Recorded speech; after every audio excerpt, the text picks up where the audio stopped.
डाली बदमाम कला थक जइबो ए बाबू एगो काम कला अब ढोरी के छुके परनाम कला थक जइबो ए बाबू एगो काम कला अब ढोरी के छुके परनाम कला अरे अब होनी ये काम रह गइल बा परनाम कला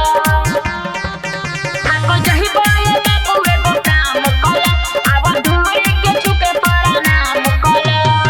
चोली में रंगवा डलबो ए देवरू भैया तोहर खिसियाई हो ही बताबो ये भौजी पिचकारी केने केने ठेकाई हो अरे भागत कहां बरुनी आबो ए भाग चोली में रंगवा डलबो ए देवरू भैया तोहर खिसियाई हो तू ही बताबो ये भौजी पिचकारी केने केने ठेकाई हो आइल बा फागुआ बारू तू लगुआ देवर के अपना खाइ द तू पुआ असो होलिए में तू अपन नाम कला थक जइबो ए बाबू एगो काम कला अच्छा। अब ढोरी के छुके परनाम कला थक जइबो ए बाबू एगो काम कला अब ढोरी के छुके परनाम कला परनाम कला थक जइबो ए बाबू एगो काम कला अब ढोरी के छुके परनाम कला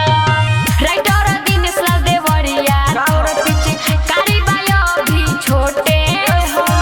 से चंदन पर में डाली हो जाए भौजी कहे न पइबू चोट हो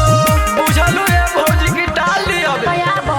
राइटर दिनेश लाल देवरिया तोर पीछे कारी बायो भी छोटे हो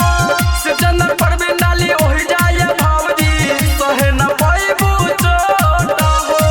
कोरोना हाला गरो भइल मोहाला सिल्वर पर तोरा ई सब मसाला भले के तनो तू आ जाता मझाम कला